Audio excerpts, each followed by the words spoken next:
Bonjour, bienvenue dans La Capsule, le podcast de l'APM. Je suis Chloé Sénard et aujourd'hui, lundi 4 mai, nous nous intéressons à la question du réemploi du matériel dans les hôpitaux. Comment s'organisent les établissements concernés? Comment ça marche? Et qu'est-ce que ce système permet? Nous répondrons à toutes ces questions, mais avant ça, le brief du jour.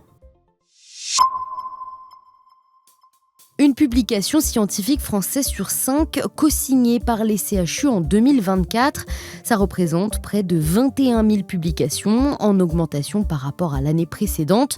C'est ce que partagent notamment plusieurs responsables de CHU dans une interview accordée à APM News. Les acteurs du secteur notent surtout une amélioration de la qualité de cette production. Plus d'un quart des publications co-signées par les CHU sont classées en catégorie A ou A+. Le travail de recherche en collaboration avec les CHU est aussi de plus en plus international. La moitié des publications le sont en collaboration avec des pays étrangers, comme les États-Unis ou encore l'Australie. L'Agence nationale de sécurité du médicament et des produits de santé sanctionne Novo Nordisk et Lilly pour publicité illégale de leur traitement de l'obésité. Le premier a plus d'1,5 million d'euros et l'autre a plus de 100 000 euros. L'ANSM leur reproche une communication en faveur de médicaments alors qu'ils ne sont pas recommandés en première intention. La filiale française de Novo Nordisk est accusée d'avoir diffusé des affiches dans le métro parisien, mais aussi des vidéos et des messages sur les réseaux sociaux pour promouvoir la perte de poids. Le laboratoire conteste la décision de l'ANSM et dit examiner les recours contre cette décision. De son côté, Lilly a également diffusé une campagne similaire auprès du grand public dans le métro, la presse et les réseaux sociaux. Et si l'intelligence artificielle était plus efficace que les médecins pour le diagnostic et le raisonnement clinique? C'est ce que suggère une étude publiée par Science axée sur une nouvelle IA d'OpenAI baptisée O1 et testée pour des cas de patients arrivés aux urgences. Avec un niveau limité d'information, le diagnostic de l'IA est bon ou très proche dans plus de 67% des cas, contre 55% pour 2 médecins. Mais l'IA présente tout de même des limites selon les chercheurs. Elle accède seulement à du texte, alors que la médecine clinique inclut d'autres données, comme le niveau de stress du patient ou encore l'interprétation des résultats d'imagerie. L'analogue du GLP-1 sémaglutide, efficace pour réduire la consommation d'alcool chez des patients obèses avec un trouble de l'usage de cette substance. C'est ce que montre un nouvel essai randomisé de phase 2 publié dans The Lancet.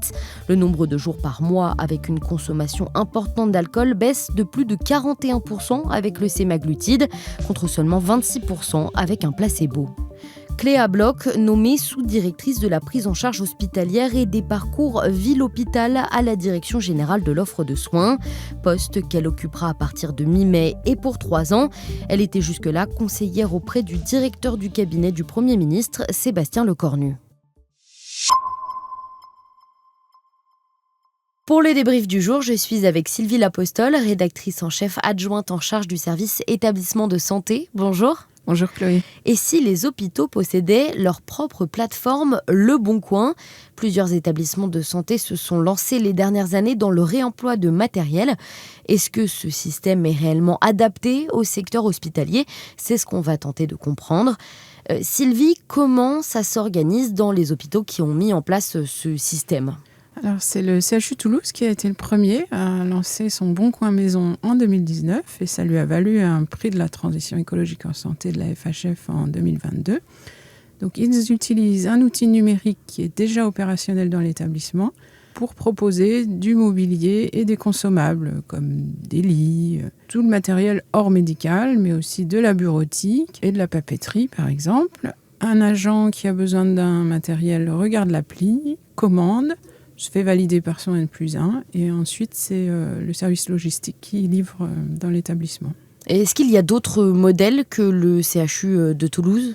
Oui, le CHU de Montpellier s'y est mis aussi dans une volonté de réduire le gaspillage et les déchets. Ils ont opté pour un prestataire externe, MyTroc Pro, qui leur a proposé une appli qui peut être paramétrée en fonction des besoins de l'établissement. Et c'est opérationnel depuis juin 2024 dans l'établissement, pour rendre le réemploi facile. De la même manière, tous les agents peuvent se connecter sur l'intranet, sur ce Broc Santé, avec un catalogue qui leur propose le même genre de matériel. Ça va même jusqu'à des consommables de laboratoire, avec des pipettes, des écouvillons. Et là, on parle seulement d'établissements avec du matériel neuf. Est-ce que ça fonctionne aussi avec du matériel abîmé qui est remis en service ? Oui, on trouve aussi des initiatives comme celle du GHT de Maine-et-Loire, le groupement hospitalier territoire, qui s'est tourné vers un réseau d'entreprises de réinsertion qui collectent des dispositifs médicaux chez les particuliers ou dans les établissements.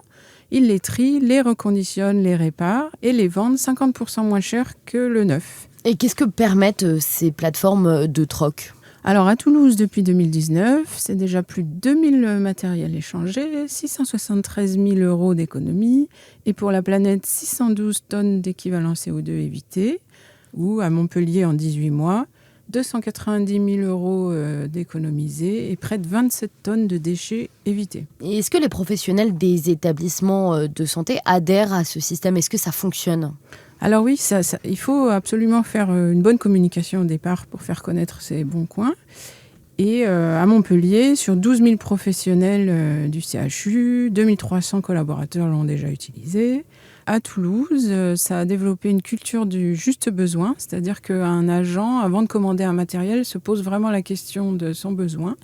Et les commandes d'équipements ont diminué. Est-ce qu'il est prévu que ces initiatives locales s'élargissent à l'échelle nationale ? Oui, la DGOS est venue étudier la plateforme du CHU Toulouse.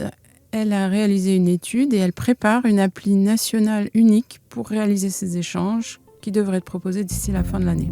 Merci beaucoup Sylvie. Toutes ces informations sont à retrouver sur le fil APM News. À demain pour un nouvel épisode.